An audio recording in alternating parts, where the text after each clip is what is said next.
शाळेच्या डब्याचा 8वा एपिसोड एकदम रंगीबेरंगी आहे. इकडे मस्त असा गुलाबी पराठा आणि इकडे नाश्त्यासाठी पौष्टिक पदार्थ केलेला आहे. आज आपण थोडंसं पौष्टिक तरीसुद्धा मुलांच्या आवडीचं करणार आहोत.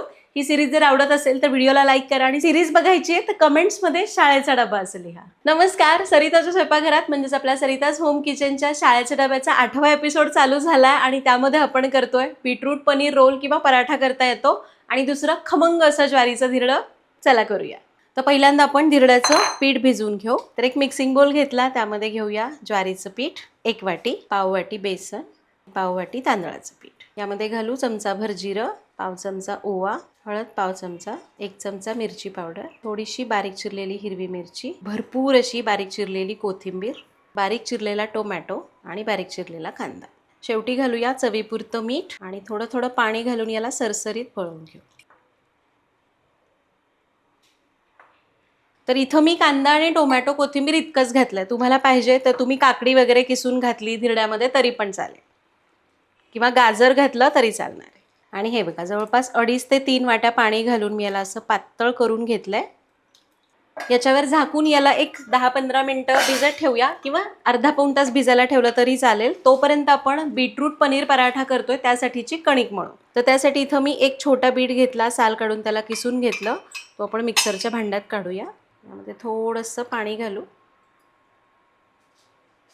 आणि याची पेस्ट करून घेऊ.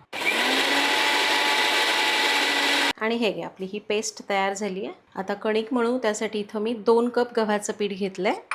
त्यामध्ये घालूया 1 चमचा पांढरे तीळ, त्यामध्ये घालू चवीपुरतं मीठ. याला मिसळून घेऊया आणि तयार केलेली बीटाची पेस्ट घालून याला मळून घेऊ.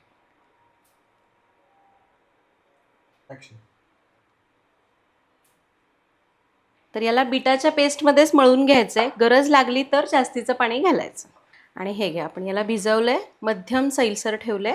याला आपण 10 मिनिटं झाकून ठेवूया आणि पनीरचं सारण करून घेऊ. तर सारणासाठी इथं किसलेलं पनीर घेऊया पाऊण वाटी. त्यामध्ये घेऊया 1 बारीक चिरलेली शिमला मिरची, 1 बारीक चिरलेला कांदा, थोडीशी चिरलेली कोथिंबीर, ऑरेगॅनो अर्धा 1 चमचा, रेड चिली फ्लेक्स अर्धा चमचा आणि मीठ चवीपुरतं. हे सगळं आपण मिक्स करून घेऊया. तर इथं मी भाज्यांमध्ये फक्त शिमला मिरची वापरली आहे. तुम्ही पाहिजे तर कॉलीफ्लॉवर बारीक किसून वापरू शकता, गाजर वापरू शकता, तुमच्या आवडीच्या भाज्या घालू शकता, किंवा एखादी पालेभाजी घातली तरी चालेल. बघितलं किती पटकन आपलं सारण तयार झालं. आता लगेच पराठे करून घेऊ. तर कणिक आपली चांगली भिजली 5-10 मिनटं. याला थोडंसं तेल लावून एकसारखं करूया आणि याचा उंडा काढून घेऊ. गव्हाची कोरडी पिठी घेऊन आपण याला थोडंसं लाटून घेऊया आधी.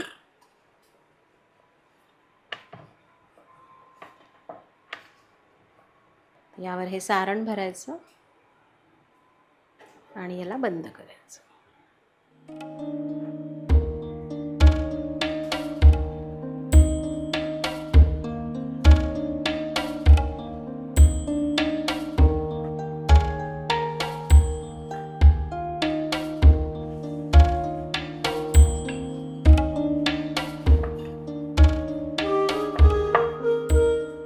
तर इथं मी काय केलं, मोठी पोळी लाटली, आत सारण भरलं, त्याला चौकोनी आकार देऊन लाटून घेतलं. तुम्ही अशाच पद्धतीने त्रिकोणी आकार वगैरे देऊन करू शकता, किंवा आपण नेहमीची जी पुरणपोळीसारखा पराठा करतो तसा केला तरी चालणार आहे. पण असा केला ना की भरपूर सारण भरता येतं आणि मुलांच्या पोटामध्ये भाज्या भरपूर लागतात, शिवाय तो चवीला चांगला लागतो. आणि याला मी आता चौकोनी लाटून घेते. आणि हे घ्या, आपला पराठा लाटून झाला आहे. आपण भरपूर सारण भरल्यामुळं याला मी असं जाडच ठेवलं आहे थोडं. तर मी काय करते, मी 2 पराठे लाटून घेते, एकत्रच भाजायला घेऊ. तर 2 पराठे लाटून घेतले. दुसरीकडे धिरड्याचं पीठ पण चांगलं भिजलंय. गॅसकडे जाऊया. तर पराठ्यासाठी तवा गरम करून घेऊया. तवा गरम झाला, पराठा टाकूया. तर पराठा टाकल्यानंतर हा पराठा फुगण्याची अपेक्षा ठेवू नका. आपण भरपूर याच्यामध्ये सारण भरलंय, त्यामुळं सारण काही बाहेर पण आलेलं आहे, पण चवीला खूप भारी लागतो. आता काय करूया, सुरुवातीला अर्धा 1 मिनिट पराठा उलटायचा नाही, चांगला सेट होऊन द्यायचा. वरून आपण थोडंसं तूप लावूया. इथं मी तूप वापरते, कारण तूप वापरल्यामुळं की नाही काय होतं, थंड झाल्यानंतर सुद्धा तो पदार्थ तसाच खरपूस राहतो.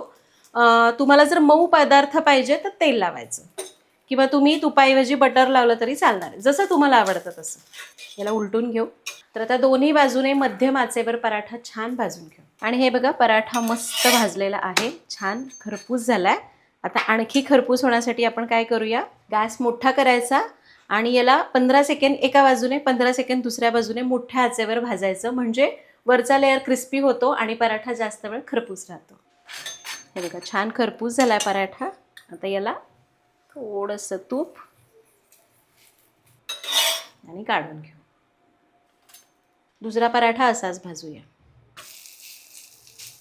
दोन्ही पराठे भाजून घेतले, जेवढे मुलांना लागणार तेवढे मी भाजून घेतले. आता लगोलग याच तव्यामध्ये धिरडं करायला घेऊ. असं प्लॅनिंग असेल ना, शाळेचा डबा लवकर होईल. मग तुम्ही थोडेसे फॅन्सी आयटम दिले, वेळखाऊ दिले, तरी पण टाईम मॅनेजमेंट व्यवस्थित असेल ना, पटकन डबा होतो. दुसरीकडे आपलं पीठ पण बघा छान भिजलंय. थोडं आणखीन पाणी घालून मी याला असं पातळ करून घेतलं. आता लगोलग याच तव्यामध्ये धिरडी करूया. तवा गरमच आहे, गॅस कमी करून धिरडं सोडायचं.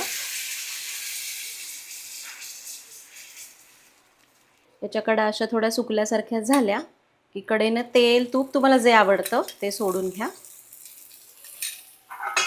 यावर झाकण ठेवायचं. तर बघा हे छान असं खालच्या बाजूने भाजलं गेलं. याच्या कडा मोकळ्या करू आणि याला उलटून घेऊ. आता मात्र अजिबात झाकायचं नाही, न झाकताच याला दोन्ही बाजूने छान खरपूस भाजायचं. एक बाजू भाजण्यासाठी अंदाजे 1 ते 1.5 मिनिट लागतो. भाजून घेऊ. आणि हे बघा दोन्ही बाजूने मस्त खरपूस असं हे धिरडं भाजून झालंय. काढून घेऊया आणि उरलेली धिरडी अशीच करू.